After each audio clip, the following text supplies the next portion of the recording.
Hello friends, कैसे हैं आप सब। कैसे है जा रहे हैं आपके पेपर्स, कैसे हो रहे हैं आपके पेपर्स। अब तक आपके जितने भी पेपर्स हुए हैं, मुझे लग रहा है कि आप सबों के पेपर बहुत अच्छे गए होंगे। और अब मैथ्स की बारी है, मैथमेटिक्स की बारी है, तो उसमें आपकी मदद करने के लिए हम हाजिर हैं आज से और एग्जामिनेशन के डेट के एक दिन पहले तक। हम जो है इस तरह के सेट्स लेके आएंगे जिसमें कि आपका सेक्शन ए कवर होगा। इसमें हम मल्टीपल चॉइस क्वेश्चंस देखेंगे, असर्शन रीजन बेस्ड क्वेश्चंस देखेंगे। सेक्शन ए में 18 क्वेश्चंस जो होंगे आपके मल्टीपल चॉइस क्वेश्चंस के होंगे और 2 questions assertion reason based question होंगे। तो ये हम सेक्शन ए पूरी तरह से इस क्लास में कवर करेंगे। तो आप डेली, आज से लेके डेली एग्जाम के पूर्व संध्या तक आप जो है 10:30 बजे MC एजुकेशन यूट्यूब चैनल पे क्लिक कीजिए, उसमें आइए और आपको यहां पर जो है 20 क्वेश्चंस, जिसमें कि 18 MCQs होंगे, नॉर्मल MCQs, और 2 असर्शन रीजन बेस्ड क्वेश्चन जो सेक्शन ए में आपको पूछा जाएगा, उसकी तैयारी करा दी जाएगी। तो आपको और कहीं देखने की जरूरत नहीं है, सारे तरह के क्वेश्चंस इसमें कवर हो जाएंगे जो आपको पूछे जा सकते हैं, जिनके की आने के पोटेंशियल है। और आपको तैयारी के लिए, जो सेक्शन ए की तैयारी के लिए आपको एटलीस्ट सोचने की जरूरत नहीं पड़ेगी। सो आप हमेशा प्लीज रिमेंबर कि 10:30 PM daily before the examination day, examination day से पहले वाले दिन तक, पहले वाले रात तक 10:30 बजे आप MC एजुकेशन पे जरूर आइए। यहां आपको बहुत ही ज्यादा बेनिफिट मिलने वाला है। जिन्होंने MC एजुकेशन यूट्यूब चैनल को सब्सक्राइब नहीं किया है या जो नए हैं यहां पर, तो वो जरूर सब्सक्राइब कर लीजिए। आशा है आपको जो है तैयारी के लिए और कहीं देखने की जरूरत तो नहीं पड़ेगी, पक्की बात है, इसकी गारंटी है एक तरह से कहिए तो। फिर भी यू आर फ्री। लेकिन अगर आपको तैयारी करनी है, अच्छी तैयारी करनी है, रिवाइज करनी है, पता करना है कि आपकी तैयारी किस स्तर तक हो चुकी है, तो आप 10:30 बजे रात में डेली, आज से लेके एग्जामिनेशन के पहली रात तक, एग्जामिनेशन के पहली रात तक 10:30 बजे 10:30 PM शार्प आप जो है MC एजुकेशन चैनल को जरूर देखिए। बिना कोई देरी किए आज का सेशन शुरू करते हैं।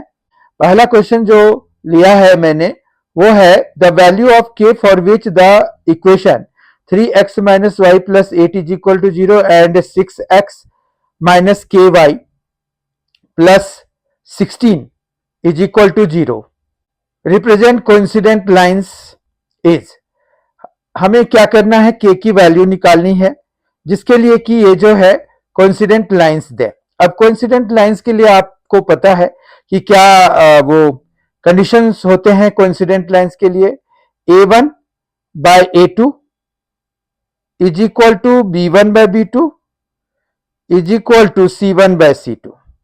अगर ये तीनों बराबर होंगे तो जाके कोई भी लाइन कोइंसिडेंट होंगे, कोई भी पेयर ऑफ लाइंस कोइंसिडेंट होंगे। अब यहां A1 कितना है, A1 है 3, तो 3 ले लेंगे।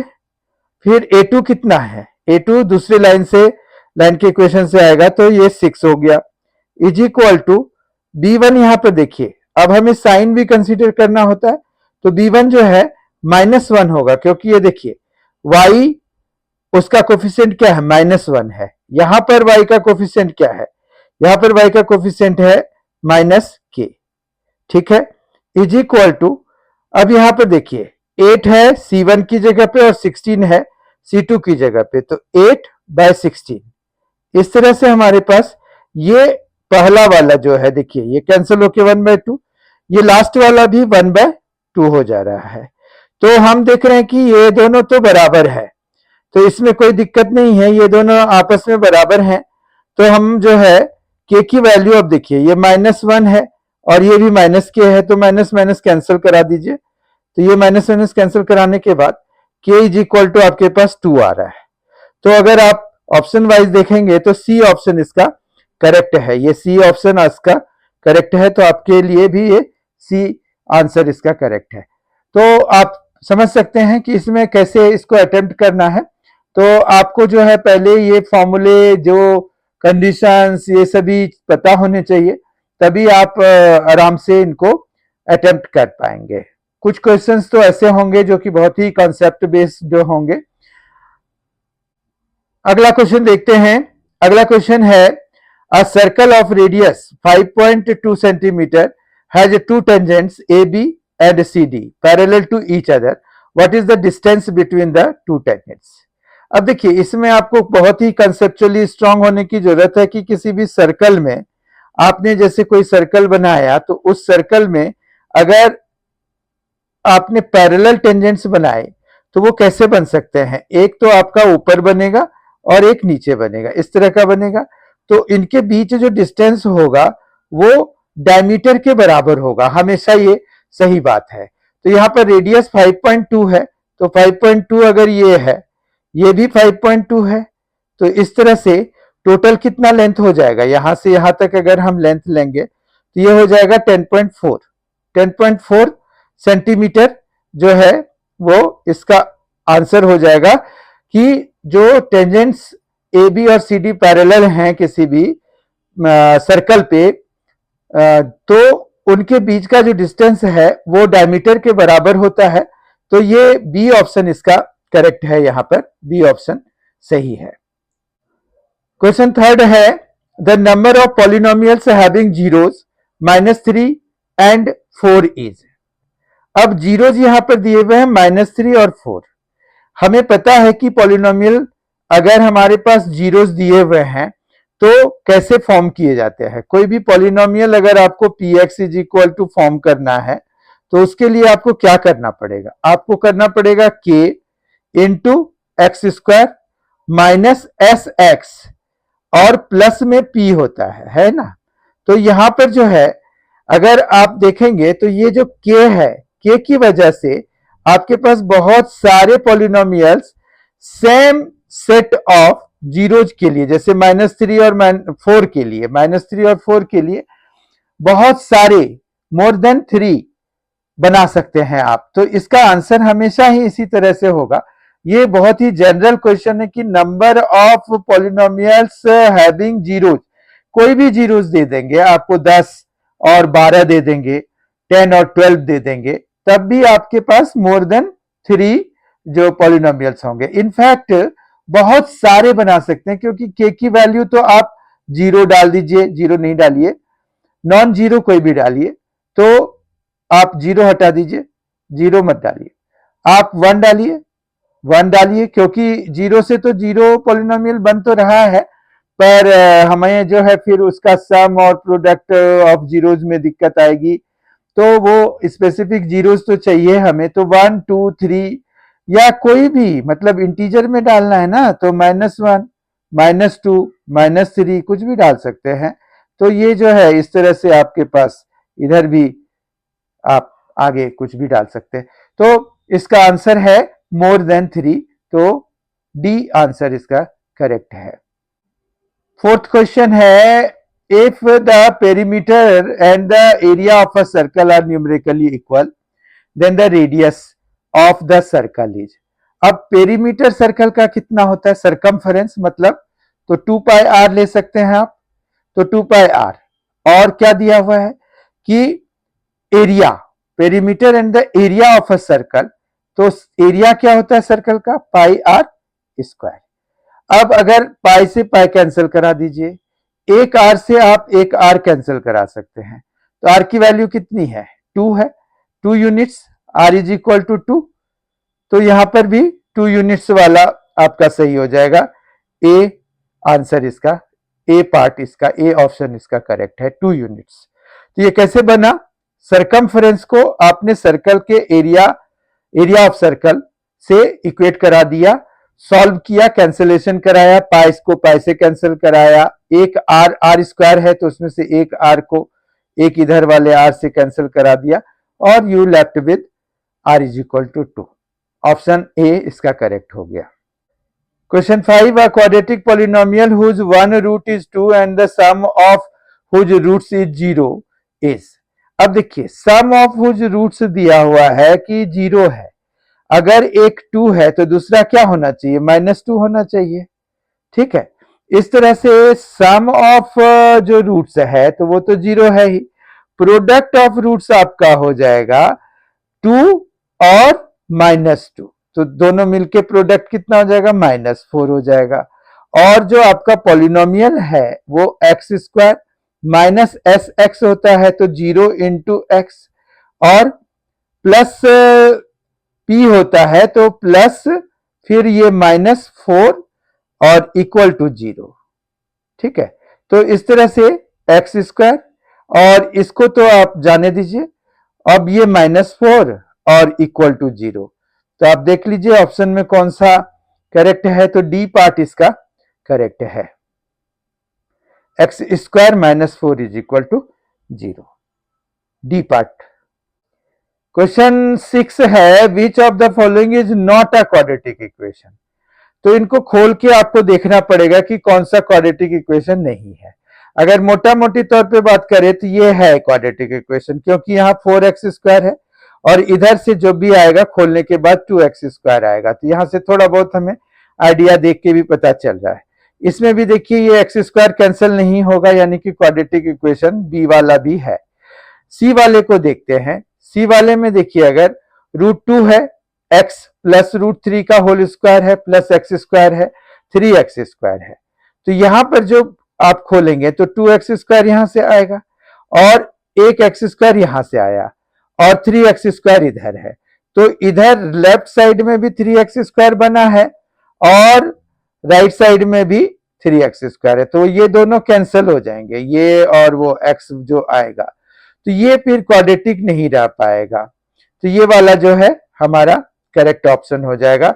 आप फोर्थ को चेक कर सकते हैं।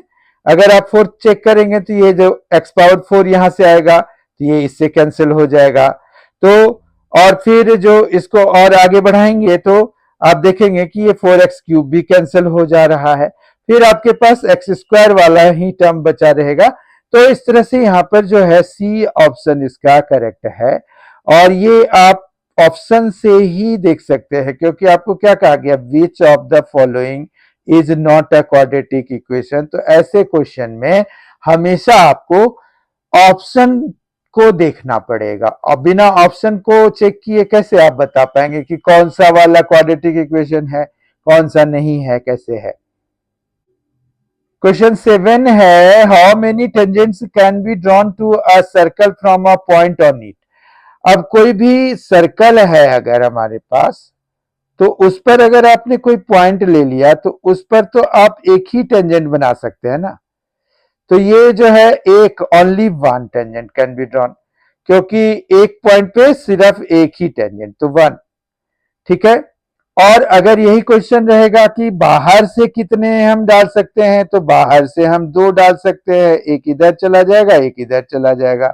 इनसाइड में रहेगा तो कोई भी नहीं हो पाएगा हमारा टेंजेंट। ठीक है, तो इस तरह से क्वेश्चंस को आपको देखना पड़ेगा कि कैसे पूछे जा सकते हैं। क्वेश्चन 8 है, which of the following can not be the probability of an event. Probability का जो ये है रेंज है, आप देखिए ये 0 से लेके 1 के बीच में हो सकता है, ठीक बात है। तो यहां पर हमें चेक करने के लिए बस ये एक है कि इनमें से कौन सी वैल्यू है जो कि इस रेंज के बाहर का है, तो वो पॉसिबल वैल्यूज में नहीं आ पाएगा। तो यहां पर देखिए 0.1 ये सही है बिल्कुल भी, 5/3 ये 1 से बड़ा है, तो ये वाला ऑप्शन आपका हो जाएगा करेक्ट। ठीक है, कि मतलब कैन नॉट बी द, तो उसके लिए ये सही है।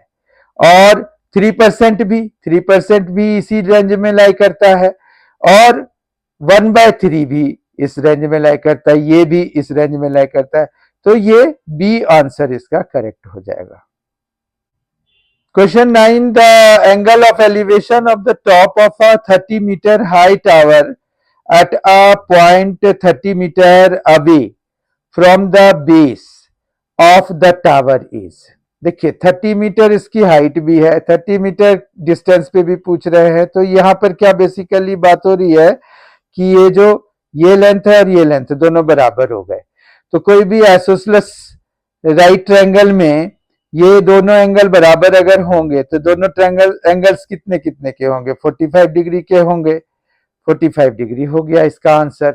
तो यहाँ पर जो है एंगल ऑफ एलिवेशन तो यहाँ से मेजर होता है इस तरह से, तो ये जो है इस डायरेक्शन में मेजर होगा, तो ये जो है आपका 45 डिग्री इसका आंसर हो जाएगा। तो बी ऑप्शन इसका करेक्ट है, बी ऑप्शन। ठीक है। क्वेश्चन 10 है the mode of the numbers. यहां पर नंबर दिए हुए हैं 2 3 3 4 5 4 4 5 3 4 2 6 7। अब देखिए यहां पर ना 2 कितनी बारी आया है, अगर वो देख लीजिए। 2 देखिए 1 2, तो 2 बारी 2 आया है। ठीक है, तो ये 2 बारी आया है। फिर आपके पास 3 देखिए कितनी बारी आया है, 1 2 3, 3 बारी आया है 3, 3 3 बारी आ गया। फिर 4 देखिए 1 2 3 4, 4 जो है 4 बारी आया है, 4 4 बारी आया है। फिर देखिए 5 1 2, 5 जो है 2 बारी ही आया है। ठीक है, और 6 और 7 तो एक एक बारी ही आया है, 6 भी एक बारी आया है, 7 भी एक बारी आया है। तो इसमें से आपको मोड कौन सा होता है, मोड जो सबसे ज्यादा बारी आया हुआ होता है, तो ये 4 जो है इसका मोड है, क्योंकि 4 नंबर जो है सबसे ज्यादा बारी डेटा में अपीयर हुआ है, तो इसीलिए मोड इस डेटा का कितना हो जाएगा, 4 हो जाएगा। 4 मोड जो होता है वो most frequent value, most frequent observation of any data होता है। क्वेश्चन 11 है if the pair of linear equations x minus y is equal to 1 x plus k y is equal to 5 has a unique solution x is equal to 2 and y is equal to 1, then the value of k is, k की value निकालनी है और unique solution दिया हुआ है 2 और 1। तो आप सीधा सीधा इसमें डाल के निकाल सकते हैं। x की जगह पे 2 डालना है, y की जगह पे 1 डालना है, तो k इंटू 1 तो k ही हो गया, इज इक्वल टू 5 है, दिया हुआ है यहाँ देखिए 5 दिया हुआ है ये, तो आपके पास 2 प्लस के इज इक्वल टू 5 हो गया, तो k इज इक्वल टू कितना हो गया, 3 हो गया, k इज इक्वल टू 3 हो गया, तो बी आंसर इसका सही हो गया।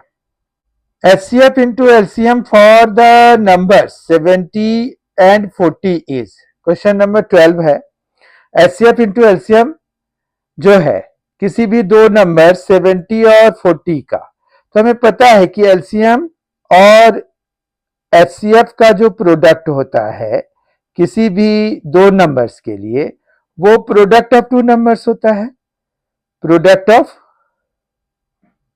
Two numbers.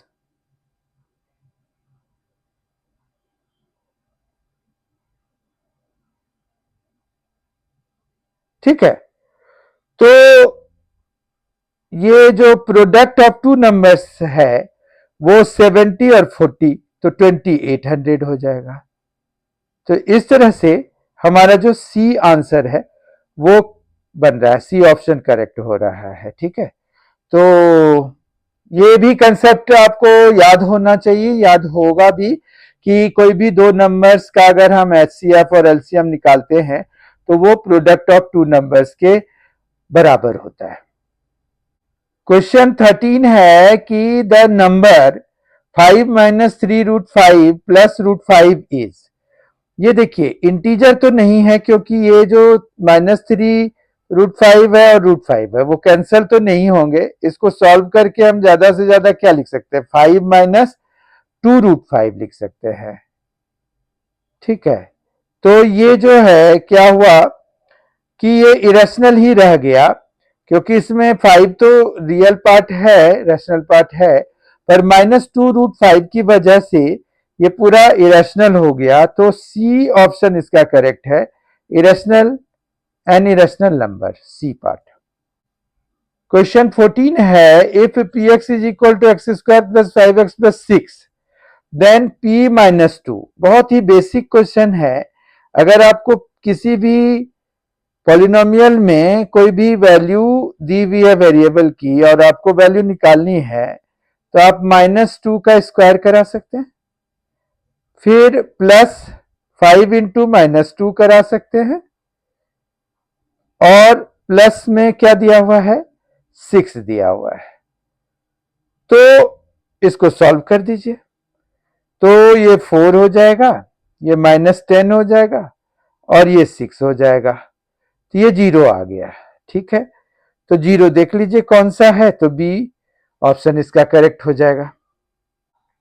Question 15, triangle ABC, if triangle ABC is similar to triangle DEF, angle A 47 है, ई 83 है, तो एंगल सी पूछ रहे हैं। तो यहां पर ये बात हो गई कि देखिए ए बी और सी है और इधर भी आपके पास सिमिलरिटी में डी ई और एफ दिया हुआ है। ठीक है बात, तो ए एंगल आपको दे दिया 47, ए यहां डी के बराबर है यानी कि डी भी मिल गया 47।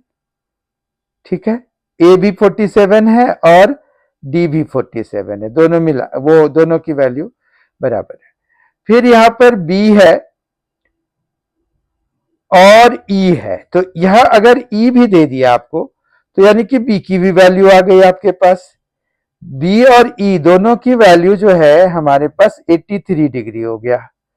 दोनों मिला के अगर देखेंगे आप तो ये हो गया 130 डिग्री। ठीक बात है, देखिए आप तो 130 डिग्री हो रहा है कि नहीं, तो 130 डिग्री हो रहा है, आपने चेक कर लिया।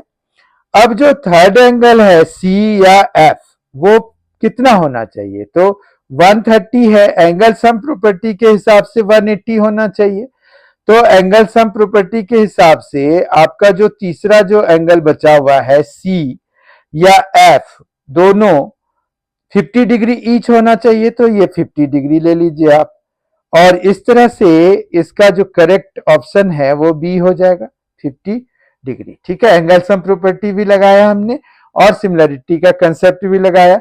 सिमिलरिटी में यही ध्यान रखना है कि आपके पास जैसे ये लिखा गया है ए बी सी, तो एंगल ए जो है डी के बराबर, एंगल बी जो है ई के बराबर और सी और एफ आपस में बराबर होंगे। Question 16, from a well shuffled deck of 52 playing cards, a card is drawn at random. What is the probability of getting a red queen? Red queen चाहिए आपको। रेड क्वीन दो पे होते हैं, मतलब रेड कलर के जो कार्ड्स होते हैं उसमें आपको ये वाला और ये वाला होता है ना, तो रेड क्वीन एक इसमें और एक इसमें, तो इस तरह से दो, और टोटल कार्ड्स तो 52 हैं हमारे पास, तो ये कट के आपके पास कितना आ जाएगा 1 और 26, तो 1/26। ठीक है बात, तो 1/26 देखिए कहां पर है, तो ये बी पे है, तो बी ऑप्शन इसका करेक्ट हो जाएगा।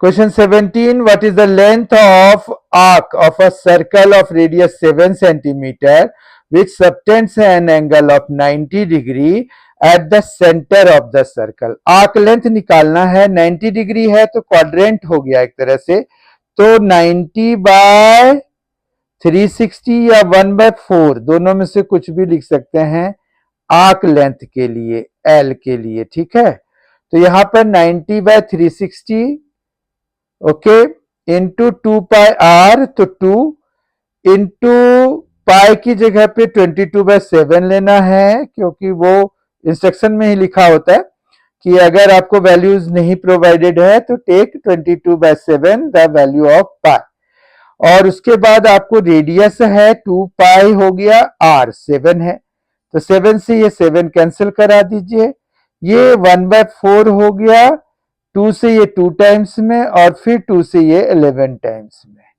तो इस तरह से आपके पास 11 सेंटीमीटर जो है ना इसका आर्क लेंथ हो गया। What is the length of arc कर रहे हैं खाली, तो आर्क लेंथ हमारा 11 सेंटीमीटर का हो गया है, बी पार्ट इसका, बी ऑप्शन इसका करेक्ट हो गया है। क्वेश्चन नंबर 18 आया ट्रिगोनोमेट्री का। अब इसमें वैल्यूज आपको पता होने चाहिए कि sin 30 डिग्री cos 60 डिग्री कितना होता है, फिर स्क्वायर के लिए हम क्या करते हैं, तो यहाँ 3 है जैसे, और साइन 30 डिग्री है, तो साइन 30 डिग्री होता है 1/2। अब उस पर स्क्वायर डाला हुआ है तो इसका स्क्वायर ले लीजिए। -4 है, इंटू में आ जाइए, cos 60 डिग्री भी 1/2 ही होता है, और इसका स्क्वायर कर दीजिए, तो आपके पास यहां पर कितना आ जाएगा 3/4, और माइनस में आ जाएगा 1। तो जब आप माइनस करेंगे 3/4 -1 विल बी -1/4, तो -1/4 जो आंसर है वो सी ऑप्शन में है, तो सी ऑप्शन इसका करेक्ट हो जाएगा।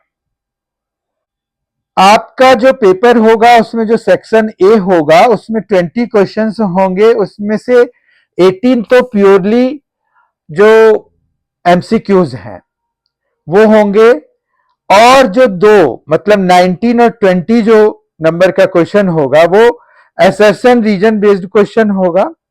और असर्शन रीजन बेस्ड क्वेश्चंस जो होंगे ये इसमें वो इंस्ट्रक्शंस दिए हुए हैं, ये सारे इंस्ट्रक्शंस आप बहुत ध्यान से पढ़ना। इसमें पहला वाला ये है कि दोनों ऑप्शंस करेक्ट होते हैं, और जो रीजन है वो असर्शन को अच्छी तरह से, लेकिन ये चेंज भी होते हैं, तो इसीलिए आप ध्यान देके बहुत अच्छे से इनके ऑप्शंस को पढ़ना कि उन्होंने कैसे कैसे डिफाइन किया हुआ है ए बी सी और डी। ठीक है, तो यहां पर तो अभी ये है कि ए और बी दोनों ट्रू है पहले ऑप्शन में, और रीजन जो है करेक्टली एक्सप्लेन कर रहा है ए को। फिर बी में है कि ए और आर दोनों करेक्ट है, लेकिन जो आर है वो ए को करेक्टली एक्सप्लेन नहीं कर रहा है। फिर सी है कि असर्शन ए ट्रू है, आर फॉल्स है। फिर डी है कि असर्शन ए जो है फॉल्स हो गया है और आर जो है ट्रू हो गया है। तो अब यहां पर हम क्वेश्चन पे आते हैं। क्वेश्चन 19 है, अ टेंजेंट असर्शन है इसका, a tangent to a circle is perpendicular to the radius through the point of contact. A tangent to a circle is perpendicular to the radius through the point of contact। तो ये तो बिल्कुल सही बात बोल रहे हैं कि भाई जो टेंजेंट होता है सर्कल में वो परपेंडिकुलर टू द रेडियस होता है, through the point of contact होता है, ये बिल्कुल सही बात कह रहे हैं। फिर यहाँ कह रहे हैं the length of tangent drawn from an external point to a circle are equal, ये भी बिल्कुल सही बोल रहे हैं। लेकिन क्या ये आर जो है ये ए को एक्सप्लेन कर रहा है? नहीं कर रहा है, दोनों देखिए पूरा अनरिलेटेड है, तो इसका आंसर होना चाहिए क्या बी। बी क्या कि दोनों करेक्ट हैं, पर आर जो है वो ए को करेक्टली नहीं रीजन कर रहा है, बस दोनों सही है आपस में। क्वेश्चन नंबर 20 है assertion A, if one root of a quadratic equation 4x square minus 10x plus k minus 4 is equal to 0 is reciprocal of the other, then value of k is 8। ये assertion है, तो पहले assertion को के truthness को हम देख लेते हैं कि वो सही है कि नहीं है। देखिए आपके पास यहाँ पर क्या दिया हुआ है कि ये जो वो वन रूट है वो रेसिप्रोकल ऑफ द अदर है, मतलब जैसे अगर आपका वन रूट अल्फा है तो दूसरा आपका क्या हो जाएगा 1/अल्फा हो जाएगा। इस तरह से अगर आप देखेंगे तो प्रोडक्ट आपका क्या हो जाएगा अल्फा इंटू 1/अल्फा, तो इस तरह से 1 आ जा रहा है। और प्रोडक्ट आपको पता है क्या होता है c/a होता है, तो c/a बेसिकली 1 हो गया। यहां पर c आपका कितना है k-4 के बराबर है, और a आपका कितना है 4 है। देखिए ये c है और ये a है, तो आपको k-4/4 ये 1 के बराबर होना चाहिए। जब आप इसको सॉल्व करेंगे तो k इज इक्वल टू आपको 8 आ जाएगा। इसका मतलब है कि ये असर्शन वाला जो स्टेटमेंट है वो बिल्कुल सही है। फिर अगर आप roots of the quadratic reason वाले को देखें तो यहां पर क्या लिखा हुआ है roots of quadratic equation x² - x + 1 are real. अब देखिए अगर इसका रूट रियल होना है तो d जो है वो क्या होना चाहिए ग्रेटर देन 0 होना चाहिए, इक्वल टू भी हो सकता है, तो ग्रेटर देन इक्वल टू 0 होना चाहिए। अब यहां पर अगर आप देखेंगे तो b² मतलब -1 है, यहां पे देखिए b के क्या है -1 है, तो b माइनस 1 का स्क्वायर हो जाएगा, B square minus 4ac, 4a है हमारा 1, 1 देखिए एक्स स्क्वायर का कोफिशिएंट 1 है और c जो है वो भी 1 है, तो 4 इंटू 1 हो गया, तो ये आ गया 1 माइनस 4। तो ये माइनस में आ रहा है, ये ग्रेटर देन इक्वल टू 0 नहीं है, ये लेस देन 0 है, तो इसका रियल रूट्स तो पॉसिबल नहीं हो पाएगा। तो इस तरह से रीजन हमारा गलत हो गया, तो रीजन गलत है और असर्शन सही है। तो इस तरह से हमारा जो असर्शन सही होता है, रीजन गलत होता है, तो उसमें कौन सा ऑप्शन सही है? सी। तो सी ऑप्शन इसका करेक्ट है। आशा है आपको ये सेशन फ्रूटफुल लगा होगा। अगर ये फ्रूटफुल लगा है तो आप इस वीडियो को जरूर लाइक कर दीजिए, और अगर आप नए हैं एमसी एजुकेशन यूट्यूब चैनल पे तो इसको जरूर सब्सक्राइब कर लीजिए। Thanks. Please subscribe our YouTube channel MC Education. हम जो है कल 10:30 PM मिलेंगे आपसे अगले सेट 2 के साथ। यहां तक देखने के लिए बहुत बहुत धन्यवाद। सब्सक्राइब जरूर कर लीजिएगा और कल 10:30 बजे एमसी एजुकेशन पे जरूर आ जाइएगा। यहां पर हमें आपका इंतजार रहेगा। Thank you, thanks a lot.